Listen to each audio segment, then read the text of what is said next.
Sabe, nascimento de um rei, a gente imagina celebração, festa na rua, certo? Mas na história que o Evangelho de Mateus conta no capítulo 2, esse nascimento desencadeia uma perseguição mortal.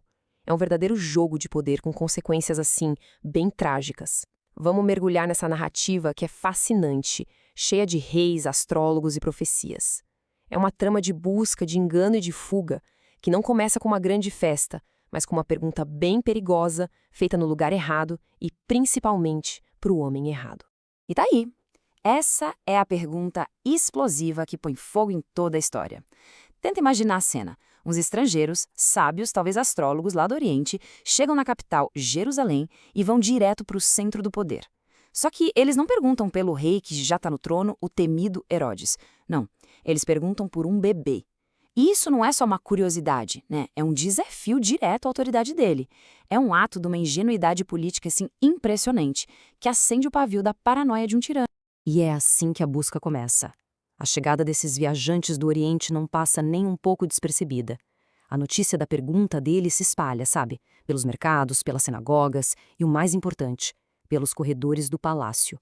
Isso perturba a paz, que já era frágil, de uma cidade controlada por um rei que construiu o seu poder em cima do medo e que eliminava qualquer um que ele achasse que era uma ameaça, incluindo gente da própria família. E essa reação diz muita coisa. Não é só o Herodes, que era um rei cliente de Roma, conhecido pela brutalidade para se manter no poder, não é só ele que fica preocupado. O texto diz que toda Jerusalém ficou perturbada. Mas por quê? Porque naquela época, na Judéia ocupada pelos romanos, a notícia de um novo rei dos judeus com cara de Messias significava instabilidade. Significava a chance de uma rebelião e, claro, de uma resposta sangrenta de Roma. O medo não era só do novo rei, mas do caos e da destruição que a chegada dele podia trazer. O Herodes não era de agir por impulso. Pelo contrário, ele era um político muito astuto, um mestre da manipulação. Em vez de sair mandando soldados às cegas, ele chama os especialistas, os teólogos, a galera que entendia da lei. Ele basicamente pega a esperança do povo, as escrituras sagradas deles e transforma numa ferramenta de inteligência militar. Ele está, na prática, usando a profecia contra o próprio profetizado, usando a fé do povo para encontrar o seu alvo. E eles, sem ter a menor ideia da intenção assassina de Herodes, entregam de bandeja exatamente o que ele queria. Uma profecia antiga, lá do profeta Miqueias, apontava para a cidadezinha de Belém, que até então era bem insignificante. A ironia aqui é cruel, né? A mesma escritura que por séculos deu esperança para o povo de Israel, a promessa de um libertador, agora se torna, nas mãos de um tirano, um mapa para um assassinato. Ok, com a localização em mãos, Herodes parte para a segunda fase do plano. A força bruta fica para depois. Primeiro vem o engano. Ele precisa transformar os magos, que trouxeram a notícia, em seus espiões. E ele faz isso com uma atuação digna de teatro, fingindo ser super religioso. Aqui a gente vê as duas caras do tirano. Em público, ele se mostra um devoto. Vão lá, achem o menino e me avisem porque eu também quero ir adorá-lo. Mas na reunião privada com os magos, o papo não é fé, é inteligência. Ele faz uma pergunta crucial. Quando exatamente a estrela apareceu? Isso não é a curiosidade de astrônomo, não. É um cálculo forense para determinar a idade da criança e, com isso, definir o raio de ação para o massacre que ele já estava planejando. Enquanto Herodes está lá, tramando no palácio frio dele em Jerusalém, os magos estão seguindo uma guia completamente diferente. A estrela, aquele sinal cósmico que os fez começar essa jornada incrível, reaparece para levar eles nos quilômetros finais da busca. E a reação deles, segundo o texto, é de uma alegria imensa, um contraste gritante com a paranoia e o medo que tomaram conta da capital. É a tranquilidade de quem busca com sinceridade contra a ansiedade de quem conspira. E quando eles encontram o menino, eles se prostram, adoram e oferecem aqueles presentes famosos e cheios de simbolismo. Ouro, que é o metal dos reis, reconhecendo a realeza dele. Incenso, aquela resina aromática que era queimada nos templos, um presente para uma divindade, reconhecendo a natureza sagrada.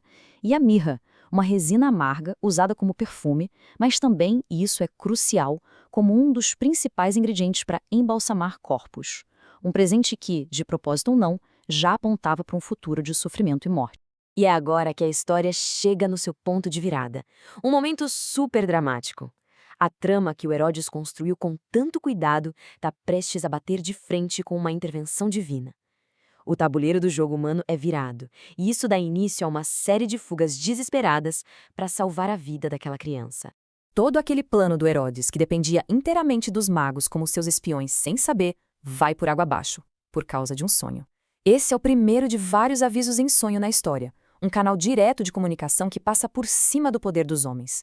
Ao obedecerem essa visão e voltarem para casa por outro caminho, os magos salvam a criança que eles vieram adorar. Mas, fazendo isso, eles sem querer ativam o plano B de Herodes, um plano bem mais indiscriminado e brutal. Quase que na mesma hora, a proteção divina se volta para a família. José, que já tinha aceitado Maria depois de um sonho, agora recebe outro. E a mensagem do anjo não é um conselho, é uma ordem de evacuação militar, sabe? Não tem tempo para pergunta. A ameaça não é mais uma possibilidade, é uma certeza. A ordem é clara: levanta, pega o menino e a mãe dele e foge para o Egito. A ordem é fugir, e fugir agora.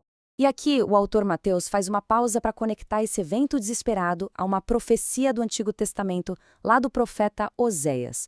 Originalmente, essa frase "do Egito chamei o meu filho" falava da nação de Israel sendo libertada da escravidão no Êxodo. Ao aplicar isso a Jesus, Mateus está fazendo uma afirmação teológica muito poderosa.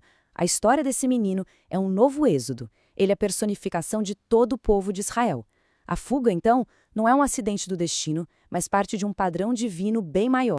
E isso leva a gente para o ato final da história, e o mais sombrio de todos. Um ato marcado pela brutalidade de um tirano frustrado e, finalmente, pela jornada de volta para casa. Uma jornada que, como a gente vai ver, também é cheia de perigos e desvios guiados por Deus. A máscara de religioso piedoso cai de vez. Herodes, o mestre da manipulação, percebe que foi enganado por estrangeiros que ele considerava inferiores. Para um tirano paranoico como ele, não existe insulto maior. A reação dele não é só política, é pessoal. É a fúria narcisista de um homem que não suporta ser passado para trás. E essa fúria vai ser derramada sobre os alvos mais inocentes e indefesos que ele consegue encontrar. O ponto crucial aqui é a brutalidade calculada. Ele não sabe qual criança é o rei, então na sua fúria ele manda matar todas. O limite de idade, 2 anos ou menos, não é aleatório. É baseado diretamente naquela informação forense que ele tirou dos magos sobre quando a estrela apareceu.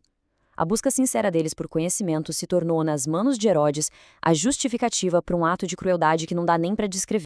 Para tentar transmitir a profundidade dessa dor, o texto de novo usa uma profecia, dessa vez de Jeremias. Ele evoca a imagem de Raquel, uma das matriarcas de Israel, que foi enterrada ali perto de Belém, chorando sem consolo pelos seus descendentes perdidos.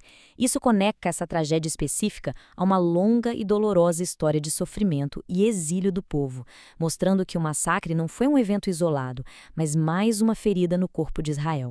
Anos se passam, Herodes morre e um anjo aparece de novo para José em sonho. É seguro voltar. Mas a jornada de volta não é tão simples. Ao chegar, José descobre que o filho de Herodes, Arquelau, agora governa a Judeia.